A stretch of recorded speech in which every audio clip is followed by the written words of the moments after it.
Christine Huberty is an attorney. She used to work in Wisconsin, where she provided free legal assistance to people on Medicare. In 2019, she noticed something strange. It was about Medicare Advantage, the Medicare program where people are covered through private insurers instead of directly by the federal government. Almost 31 million people use Medicare Advantage, according to the Kaiser Family Foundation. Now, Huberty noticed that some of her clients on Medicare Advantage were being denied claims for care at skilled nursing facilities. There was one patient in particular that really worried her. He'd suffered a major stroke. When his doctors had said, you're going to need at least 2 months of rehab in this type of care setting. And if that person had had original or traditional Medicare, they would have gotten 100 days without any other type of review. They would have got what their doctor prescribed, what they were all advising. Whereas this patient was put in the situation of after 2 weeks figuring out, do I go home when it's not safe to? Do I stay here and pay out of pocket? And so while this is all happening, because you're getting the denial in real time, he's lost weeks of care. And so while we can sit here and talk about who's paying for what, they stopped the therapies that he needed, and he lost probably some function and the ability to get back to his prior level of function. The man was enrolled in Medicare Advantage, and his coverage was coming through United Healthcare, the nation's largest private health insurer. That's when Huberty started noticing even more denials from United Healthcare. There's cases where they're on feeding tubes. There's cases where they have volleyball-sized pressure wounds, so bed sores, and they are just dumbfounded that they need this care. Their doctors are saying they need this care, but their insurance company is saying that they don't.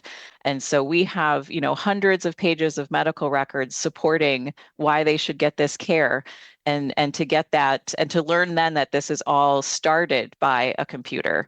I think that's, just dumbfounding. As she started collecting more and more denied claims, Huberty learned that the Center for Medicare and Medicaid Services was soliciting public comment on how the Medicare Advantage system was functioning. Again, this is back in 2019. So Huberty commented. It was the night before the deadline, and it was feverish, and it wasn't, now when I work at the Center for Medicare Advocacy, it's very polished, it's very, very edited. This was very much just a stream of consciousness, get it out there, So I haven't looked back at it because I would probably be embarrassed. Nevertheless, that comment found an audience. So what happened with that was then Casey Ross and Bob Herman from Stat News found that comment and found that I had, identified this issue. Stat is an award-winning healthcare and medicine news organization, and Casey Ross is Stat's chief investigative reporter for data and technology, and he's with us now. Casey, what exactly was in Christine Huberty's stream of consciousness comment at CMS that caught your attention? Well, it's hard to remember the exact words, but what I remember was the anger that was there. Anger over the way that she felt patients were being unjustly denied care. There may have been some all caps. It was a tone and tenor that made me say to myself, I have to talk to this person. Mm-hmm. Well, we should say that first comment that led to you and your co-reporter reporting this very groundbreaking series for Stat about the use of AI in health insurance claims, and specifically with United Health. So tell me, from Christine's first comment about all these claims being denied for people that she was working with, and how she says it was started by a computer, what were the first steps that you took to dig deeper? Well, we began making phone calls to whomever would talk to us about the use of this algorithm in their facilities or on patients that they knew. So Christine was a very early call. We began to get in documents. We began to talk to other skilled nursing providers just to get a sense of, okay, how is this being used? How is it being referenced? When they asked questions of United or another insurer using the algorithm, what was the answer? And the intriguing answer to us was, well, that's proprietary. We can't tell you what data it was trained on. we can't tell you how it makes its decisions. Ah, okay. So when a reporter is told, we can't tell you, that's like catnip, right? You're going to find out. Um, can you give me some more examples? I mean, the first story that you published, you start with another really kind of disturbing but detailed example of the ways in which this algorithm was deciding when care would be approved and when care would be denied. It's the story of Frances Walter, who's an 85-year-old woman from Wisconsin who had a shattered left shoulder. Yeah, Frances Walter was a case that really stood out to us, and also is very similar to cases we subsequently heard about around the country. So this is a perfect example of why an algorithm can't be applied to make decisions about patients without considering other information and without considering what their doctors have to say about it. Frances Walter had suffered a very serious fracture of her shoulder in a fall. She also had an allergy to pain medication. And when you have that combination of things, it's going to take somebody longer to recover. It's harder. She couldn't put on her shoes. She couldn't take care of the basic activities of daily living for herself. And yet an algorithm is saying, at day 16, and I think the actual recommendation was 16.6 days, she needed to go home. Her insurer cut off care on day 17. Wow. And this was a recommendation made by this algorithm. Yes. And it was followed, obviously to the letter. And the problem is that sends her family into a panic. Where do we put our mom? Where does she go? She can't take care of herself. She lives alone. What do we do? How do we pay for this? And what they end up doing is having to apply for Medicaid and pay down their assets in order to pay for her care. And the horrible thing about that, when it happens to so many people, is that generational wealth gets lost. Mm-hmm. They can't pass anything on to their kids because all of their money has to be spent on care that's wrongly denied. Was Frances's family able to get any answers about why her coverage was stopped at day 17 from her insurer? Only through a very lengthy appeal and discovery process did they finally get a sense of the algorithm. And that's a key point in this, is that the patients and the families don't know that the algorithm is being used in the process of making the decision. So once they appealed throughout the process, you have to appeal sort of multiple times to get to a point where you can get discovery and find out, okay, what tools were being used, what information was used to make this decision. And Christine Huberty eventually found this report, this algorithmically generated report that predicted her length of stay. But it required legal action, essentially, because you said it was in appeal and discovery. Months of it, too. Yes, it took months of work to get to that point. Okay. And again, just to reiterate, we're talking about a senior woman, an elderly woman who was in so much pain that she couldn't even dress herself, go to the bathroom, or push a walker without help. And yet this algorithm decided that on day 17, she could no longer receive coverage to stay in a nursing home. So Casey, let's start peeling back the layers here that you discovered. What is this algorithm and who developed it? This algorithm is called NH-Predict, and it was developed by a company called Senior Metrics back in the late 1990s and early 2000s. Develops this algorithmic tool using various data inputs, and eventually it was the former administrator of the Center of Medicare and Medicaid Services, Tom Scully, was looking for investments as part of a private equity company following his tenure, and he saw that there was an opportunity presented by the fact that so many elderly patients were spending longer periods in nursing homes. He saw this algorithm, he forms a company, and he buys it. And that company becomes Nava Health. And Nava Health begins applying this algorithm to the care of older patients in nursing homes across the country for a number of years, until eventually through a series of transactions. United Healthcare, the largest insurer and the largest Medicare Advantage insurer, buys it and begins using it on its own patients and also contracting out the algorithm for use by other insurers. Okay, so this is where United Health comes in. And, of course, one of the reasons why we're talking about this today, even though your reporting came out in March of last year, is because of that, the terrible murder of United Healthcare CEO Brian Thompson earlier this month. I just want to say clearly that talking about this aspect of United Healthcare by no means means that we at On Point or you, Casey, are condoning murder of any kind. I just want to say that very, very clearly. But again, that incident, that act has brought a lot of attention back on United Healthcare as the nation's largest private health insurer. And as you said, the largest players essentially in Medicare Advantage. So how much do we know of of the advantages that this NH Predict algorithm brought to United Healthcare? I mean, how good was it at making decisions? Well, it wasn't good at making decisions accurately about the care of patients, but it does effectively save United Health and other insurers that use it a lot of money.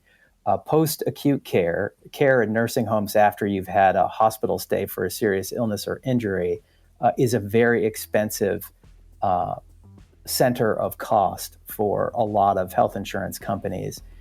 And so health insurance companies are targeting that specific domain where it's very expensive to try to cut their costs. And it's not just United, but other insurers are doing that as well. Okay, so Casey, hang on for just a second. When we come back, I want to understand a lot more of what your reporting found. And also, there's a lawsuit still in the works over the use of AI in deciding health insurance claims. So we'll talk about that too. This is On Point.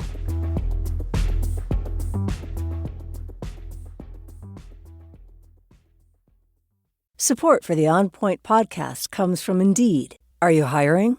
With Indeed, your search is over. Indeed doesn't just help you hire faster. 93% of employers agree that Indeed delivers the highest quality matches compared to other job sites. And listeners get a $75 sponsored job credit to get your jobs more visibility at Indeed.com/onpoint. That's Indeed.com/onpoint. Terms and conditions apply. Need to hire? You need Indeed. Please, Mum, don't send me away. I want to stay with you. It's only until all this is over. From Academy Award winner Steve McQueen, Blitz is a masterpiece. Your son did not arrive at his destination. You were meant to be looking after him. Where's my boy? Critics rave Elliot Heffernan is perfect. Saoirse Ronan is superb. I just want to go home. I'll be back when I found my boy. One of the most enormous cinematic experiences in recent history. Blitz, written and directed by Steve McQueen. Rated PG-13 and now streaming on Apple TV+. You're back with On Point. I'm Meghna Chakrabarty, and today we're talking with Casey Ross. He's the chief investigative reporter for data and technology with STAT. He reported a series called Denied by AI, co-reported that with Bob Herman, and it was a 2024 Pulitzer Prize finalist in investigative reporting, where Casey and Bob uncovered the use of artificial intelligence in either approving or denying health insurance claims, and specifically within the world of the nation's largest private health insurer, United Health Group. Casey, just the other day, we told listeners that we'd be talking to you today, and we wondered if folks listening had any similar experiences. And we heard from Deborah Dolinsky. She's a former nurse. She has had a series of surgeries on her hip over the last 4 years, and she told us she's had to advocate for herself to stay longer in the very kind of skilled nursing facilities you've been talking about because her insurance company has regularly denied her claims, even though returning home early could be catastrophic for her. If you live alone and have stairs, it's an entirely different story. You have to have a slider chair in your tub so that you can get a shower. You have to have all these things. And, you have to be able to stand. And it's really, really hard. With all my surgeries, I lost a lot of blood and had a very low blood count. and I was exhausted from the effort. They didn't take any of these things into consideration. That's On Point listener Deborah Dolinsky. So, Casey, tell me more about what you were able to find that this software, this algorithm, NH Predict, what did it use to make the decisions about when care should be approved or denied? So it uses a bunch of different categories of data about you to make its calculation. And the different pieces of data include your living situation, what condition were you hospitalized for, what other illnesses might you have that compound the difficulty of recovery from the injury or illness that caused your hospitalization, other demographic details. And it takes those data, weights the pieces of data differently, and through the calculation, it spits out this prediction about your length of stay. So we never really got clear answers about all of the pieces of data that went into the model, or even where the data was from, because they just United and its subsidiary NaviHealth would not answer those questions. Interesting. Now, you spoke with someone named Amber Lynch, right? She was a former case manager with NaviHealth? Yes, that's right. Okay. And she told you, though, that according to her, that a lot of things such as comorbidities weren't factored into the algorithm's analysis. I think the concern that a lot of people who worked within the company had was, they're running this algorithm and they're looking at the patient. They have to actually go to the facility and look the patient in the eye, and they see them, and they see the impact that different conditions that they have are having on them. They can see them. They look at what is going on with the patient, and the prediction by the algorithm doesn't resonate with what they're feeling is as a caregiver when they meet with the patient and they see what's actually going on. So I think that gap caused a lot of them to want to talk with us as we were doing our reporting, because it didn't feel right to them. Mm-hmm. Well, it's interesting, though, because as you said, they have this algorithm, this technology had access to a database of at least, 6 million patients. There was all this information that it was drawing on to make these recommendations or decisions. But if certain things weren't included in that decision making, of course, the question is why. But I understand that no one would United Health actually talk to you about this? Would they tell you anything in detail?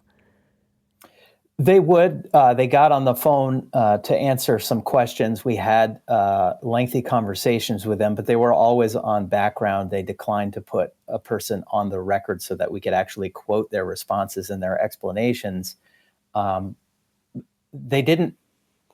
A lot of the explanations that we got were sort of, well, this isn't the final determinant. We're having somebody else review the algorithmic prediction to see whether the person needs more care or should be denied care.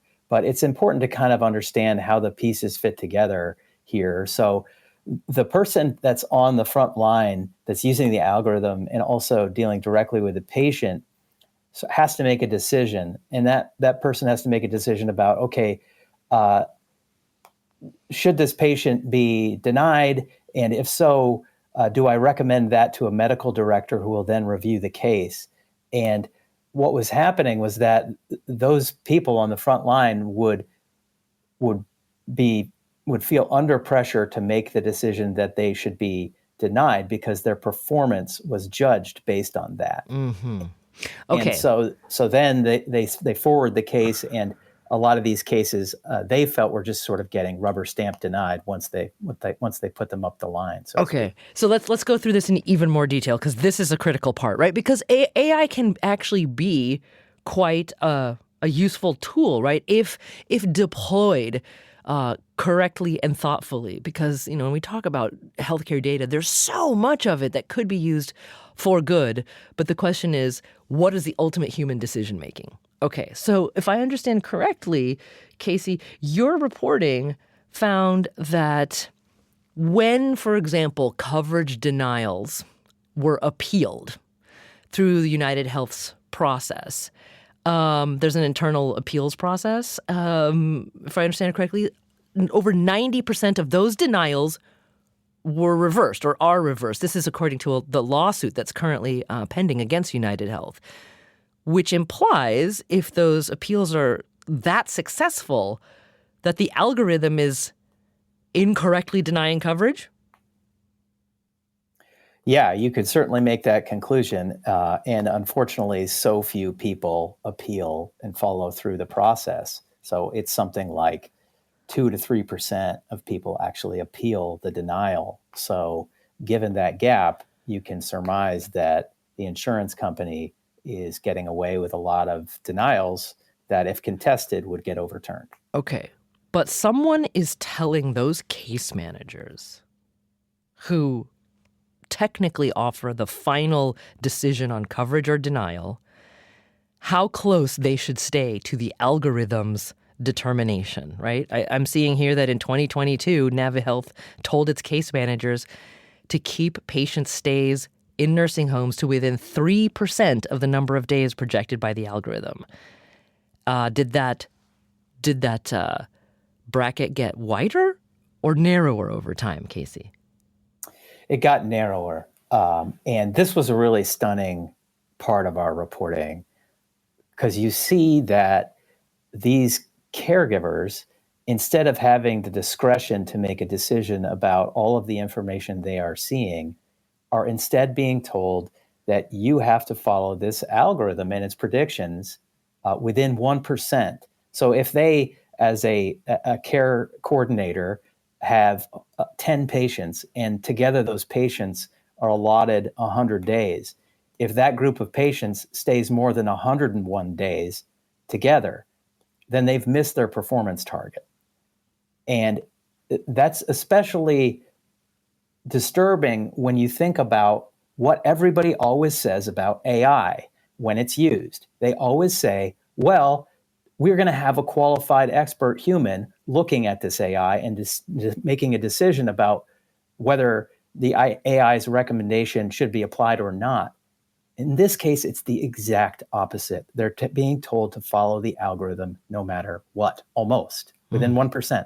Within 1%. And this was just last year. The target narrowed to you cannot deviate more than 1% from the AI's recommendation. Now, technically, and the details matter here, it's not case managers that are the deciders on coverage or denials, right? That's falls to a physician medical reviewer.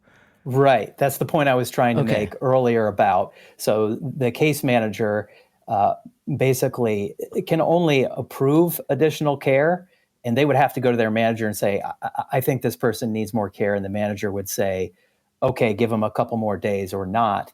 But if it comes down to a denial, the denial can only be made by a physician medical reviewer who takes a look at the case and decides, okay, this person is denied or not. But they're being advised by those case managers. But they're being advised by the case manager, and they're also taking into consideration the algorithmic output. So there is a concern there about sort of, process automation and kind of automation bias. Once it gets in front of you, it's sort of been reviewed, and there's a concern that a lot of experts have about this, that you're just you begin to automatically rubber stamp the prediction of the algorithm, because in many cases it seems, well, this is correct. But then there are those 2 and 3 cases that come up where, wait, it's not. And then sort of this kind of automatic process can lead to unjust and unfair decisions. Right. But then that scales up when you're talking about the nation's largest private health insurer, right? It can be just a small fraction of cases, but we're talking about millions of people whose care is being funneled through this algorithm. Now, earlier I had mentioned that not long after your reporting came out, Casey, this major class action lawsuit was also filed against United Healthcare. And by the way, we should say that United Healthcare has provided a statement. I think it's the one they also provided to you, Casey, in which the United Healthcare says, quote, "The tool is used as a guide to help us inform providers, families, and other caregivers about what sort of assistance and care the patient may need both in the facility and after returning home. Coverage decisions are based on CMS coverage criteria, and the terms of the members' plan, end quote. The United Health also says, quote, the lawsuit has no merit and we will defend ourselves vigorously. Okay, so what United Health is claiming in this statement, Casey, which I know you're familiar with, is completely different than what you're describing or how you're describing they use this algorithm. They're just saying it's information to inform providers, families, and caregivers about what sort of assistance and care the patient may need. Yes, exactly. And that would be the case, but for this 1% target, right? I mean, this algorithm and algorithms like it can be really helpful because they do provide information that could be considered and used in the process of making decisions. But if you tie the decision maker's hands to the algorithm, then you're eliminating their discretion to deviate from the algorithm. Another important point I'd bring up in this, which I didn't get to earlier, was when the algorithm is making its prediction about you, what it's doing is it's making the calculations between the data categories I talked about, and it's comparing you to patients like you in this 6 million patient database that they have. And that's how it's reaching this determination about your length of stay. But what if those patients in the database are not actually that close a comparison to you? Mm-hmm. What if they're different in certain ways that end up being incalculable? And that's what we sort of found, that it's really impossible to get at all those nuances to reliably and consistently make an accurate comparison. I'm Meghna Chakrabarty. This is On Point. Well, Casey, we reached out to Ryan Clarkson. His law firm is representing plaintiffs in this big class action lawsuit against United Healthcare. He's also suing health insurer Cigna for using AI in a similar fashion. And Clarkson says they found that Cigna denied more than 300,000 claims in a 2-month period, which he says underscores the problems with using AI to evaluate insurance claims. If you do the math on that 2-month period across the 300,000 claims, what it came to is something like 1.2 seconds for every claim denial for the physician to review. And I don't think anyone on earth would think that 1.2 seconds is a sufficient amount of time to review the circumstances of someone's claim, health insurance claim.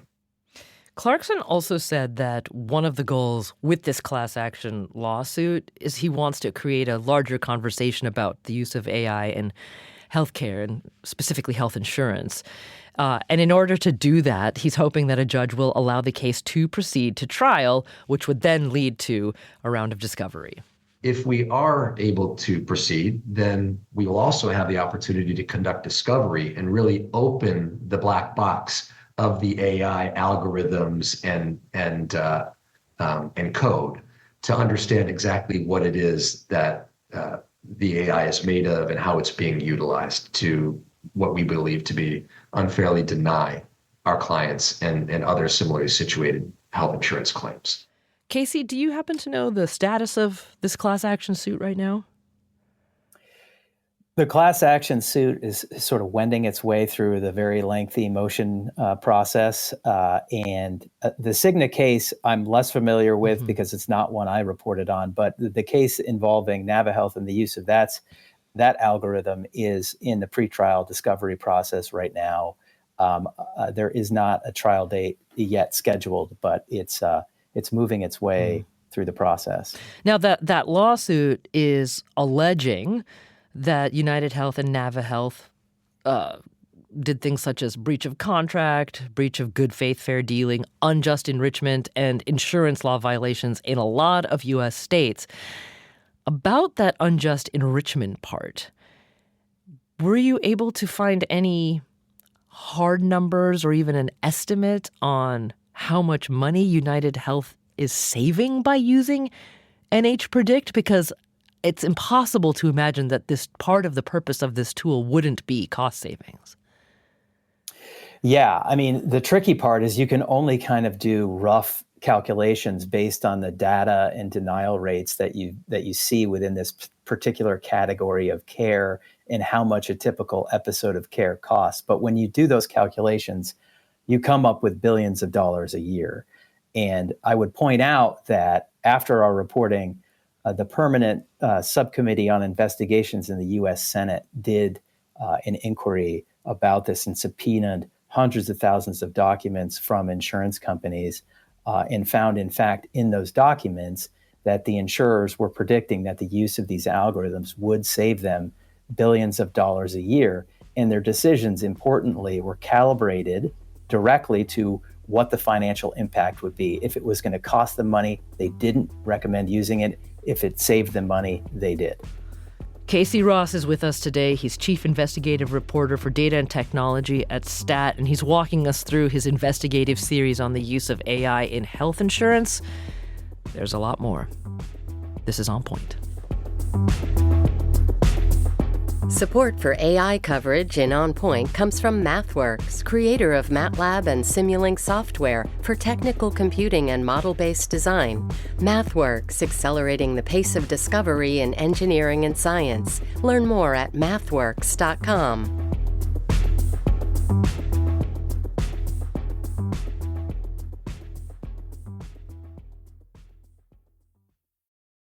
This episode is brought to you by LifeLock. The holidays mean more travel, more shopping, more time online, and more personal info in places that could expose you to identity theft. That's why LifeLock monitors millions of data points every second. If your identity is stolen, their US-based restoration specialist will fix it, guaranteed or your money back. Get more holiday fun and less holiday worry with LifeLock. Save up to 40% your first year. Visit lifelock.com/podcast. Terms apply. You're back with On Point. I'm Meghna Chakrabarty, and before we return to our conversation with Casey Ross, I just want to give you a heads up on something we are working on for the new year. It's coming quickly, but in the beginning of 2025, we are going to be welcoming back two of our favorite people, the On Point Money Ladies. You know them. They're Michelle Singletary of the Washington Post and Rana Foroohar from the Financial Times. They come together to talk all things finance, micro and macro. And we'd like to hear from you. What's your economy-related question or concern? Maybe you have some thoughts or hopes about how the incoming Trump administration might have an impact on the economy and your bottom line. Or maybe does it have to do with housing's always a big one, loans are always a big one.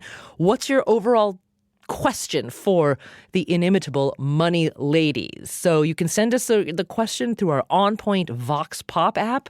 If you don't already have it, look for On Point Vox Pop wherever you get your apps. You can also still call us 617-353-0683. That's 617-353-0683 for the Money Ladies, who will be back with us early in January. Casey, I wanted to ask a couple more questions about how the federal government has become now involved in this issue of the use of AI and health insurance claims and coverage. I understand that federal inspectors did look at denials from 2019 and found that perhaps this is broader than AI specifically, that private insurers were straying beyond Medicare's actual set of rules in terms of coverage or denial, and they were using internally developed criteria to delay or deny care. I mean, that actually, it makes sense given what you've described on how NaviHealth and United Healthcare are using AI. Yeah, the Office of Inspector General within Health and Human Services has been very active on this issue. And that's what they found. They found that these internal criteria and decision-making tools, these algorithms were basically being used as an intermediary between the published Medicare rules about when people deserve and need care to make decisions about whether or not those criteria, the patients met those criteria. So you're inserting a filter there between the actual rules and the decision about the patient, and you're using these algorithmic tools to make those decisions or parse them in a way. But again, I mean, this is where the federal government could have quite an enormous impact, though, because even though Medicare Advantage is coverage that's ultimately administered through a private insurer like United Health, the money is still coming from Medicare, right, Casey? Yes, the federal government sets the rules here around the use of these technologies. They're providing the funding. So all of the money that's going into these plans, is coming from from taxpayers and from these federal programs. This is the federal safety net at work, and Centers for Medicare and Medicaid Services is in charge of that. So there are things that they could do, in other words. There's another thing that's just recently happening. I think this is what you were mentioning earlier. In October of this year, there was this report, right, that came out from the U.S. Senate Permanent Subcommittee on Investigations, and they found that Medicare Advantage insurers are intentionally, this is from the report, quote, intentionally using prior authorization to boost profits by targeting costly yet critical stays in post-acute care facilities. Insurer denials at these facilities, which help people recover from injuries and illnesses, can force seniors to make very difficult choices about their health and finances in the vulnerable days after exiting a hospital, end quote. So, Casey, in the wake of all of this, including the ongoing lawsuit, has there been any indication from United Health, NaviHealth, any of the other companies involved in this use of AI in terms of claims adjudication that they might change course? We haven't seen any evidence of that they're planning to pull back on the use of the algorithms or change the way they do it or welcome any additional oversight. In fact, the algorithm that was at issue within United Health, owned by its NaviHealth subsidiary, NaviHealth no longer exists as a subsidiary under that name. It's now sort of just part of Optum. And so now you don't really even know that there is this particularly branded algorithm and that it's used by this particular subsidiary. It's just sort of part of the Optum group of businesses within United Health Group, which makes it sort of harder for people to understand when and how it's being used. Okay. Well, Casey, hang on here for just a minute because we reached out to someone I know you're familiar with, Ziad Obermeyer. He's an associate professor of health policy and management at the University of California, Berkeley School of Public Health. He's also an emergency medicine physician, and he's spent years researching applications of AI in the field of healthcare. And he takes a look at issues of bias and whether or not the AI is efficient. He even founded a company that makes clinical data available to people who want to build useful algorithms for the healthcare profession. And by the way, Dr. Obermeyer was featured in our award-winning week-long series a couple of years back called Smarter Health, How AI is Transforming Healthcare. And folks, if you haven't heard it, you really should. Check it out in our podcast feed or go to onpointradio.org and you can find it. Just look for Smarter Health.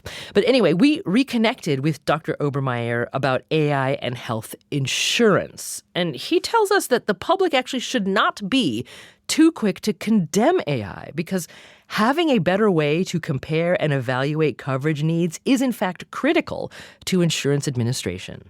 But to turn that into like a prescriptive thing and then to sort of, put reimbursement decisions and claims denials and things like that behind that just seems insane to me. And really just like both ethically and scientifically just wrong.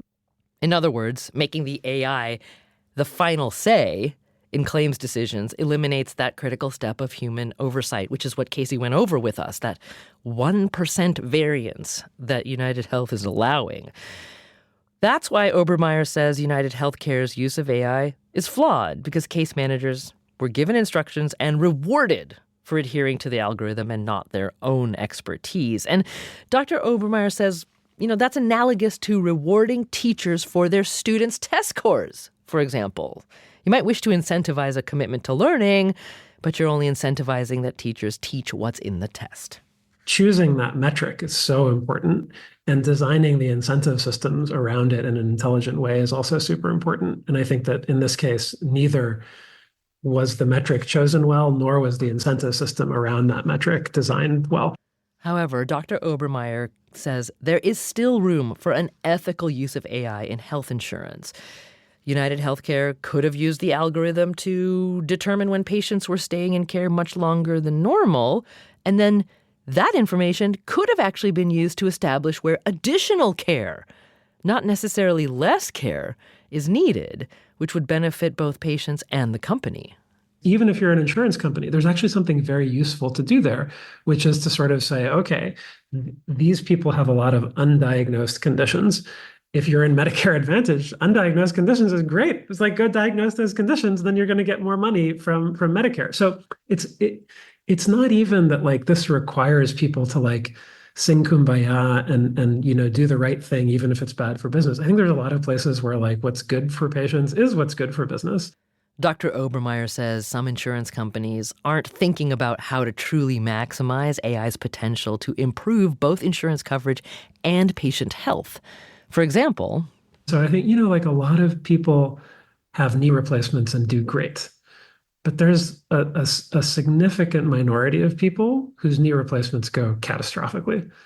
And knowing that in advance would be super valuable for everyone. It'd be super valuable for the patient. It would be super valuable for the insurance company because then they don't have these huge bills for both the knee replacement and the rehab. Like, why don't we have algorithms that do that?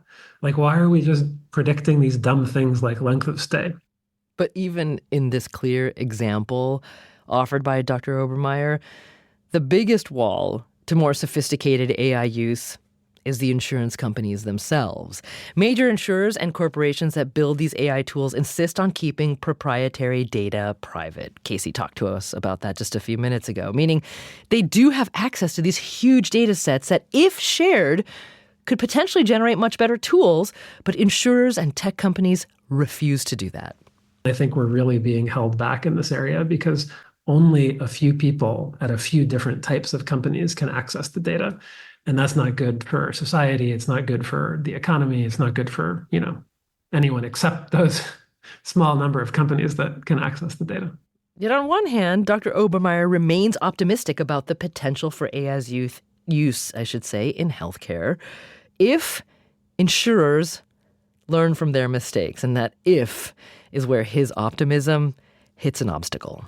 If we see enough of these catastrophic failures, there's going to be a very reasonable reaction from everyone to just shut the whole thing down and be like, these things are bad. They can't be saved. And I think that would be a tragedy because I think, as I mentioned, I'm really optimistic that there are a bunch of very useful things that we can do with algorithms. But the more of these bad examples that come to light, and, there are a lot more than have been publicized, there are a lot more examples that are going to come to light, surely, over the next few years, and it's going to be ugly.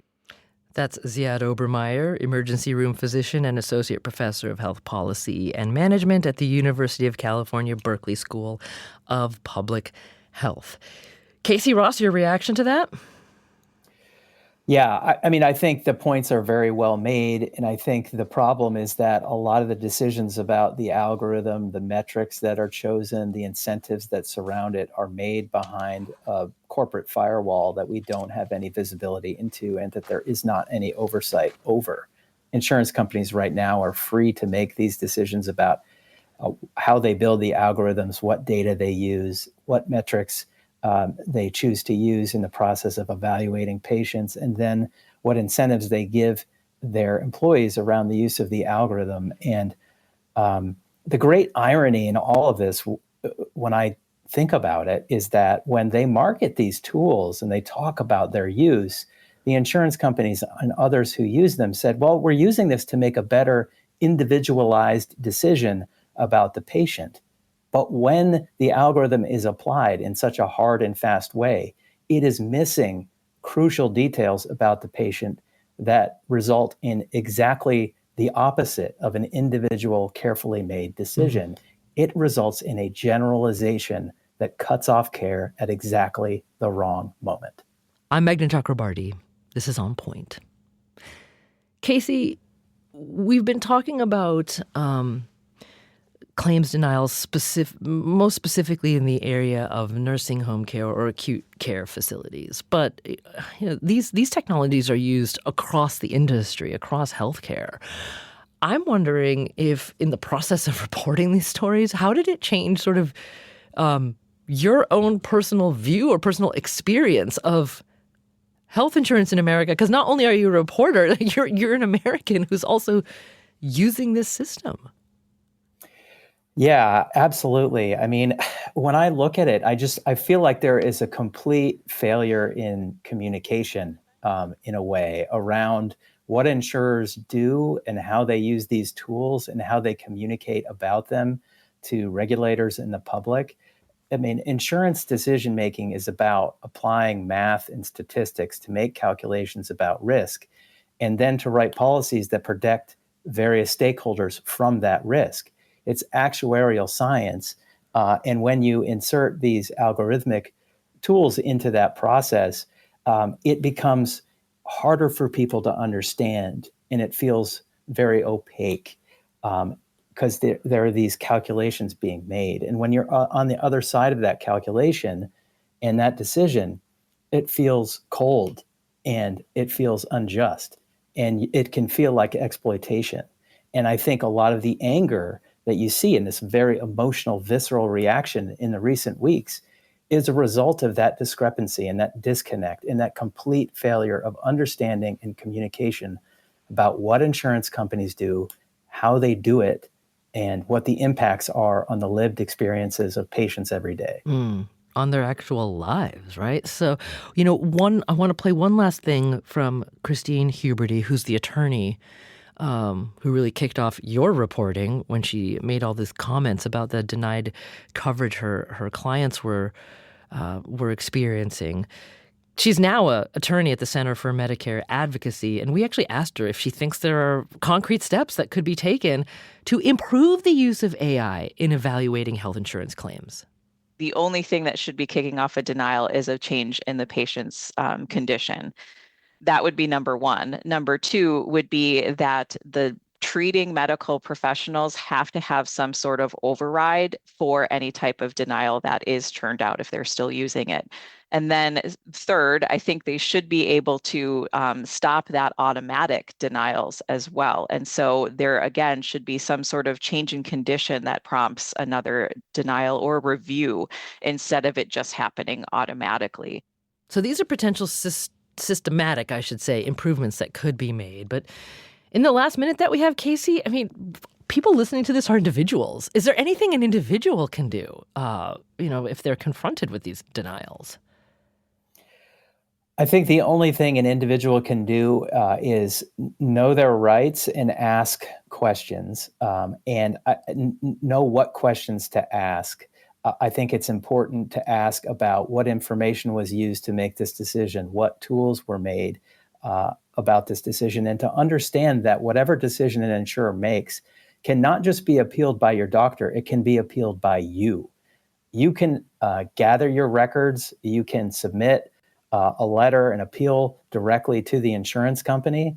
And if you do that in cases where you feel the denial is unjust, what we've seen is that the overturn rates are very high. 80 to 90% get overturned on appeal, but you have to appeal and you have to take that extra step. And that can be extremely hard to do when you're a family in one of the worst moments of your life because maybe a loved one is dying or is suffering. And that's really hard. And to try to work with advocates and caregivers to make sure that process unfolds in a way that helps the right decision be made for you and your family. Well, Casey Ross and Bob Herman co-reported this special stat investigative series called Denied by AI. It was a Pulitzer Prize finalist in 2024 for investigative reporting. Casey, thank you so much for your reporting, and thanks for being with us here today. Thank you, Magna, so much for having me. It was a real pleasure. I'm Meghna Chakrabarty. This is On Point.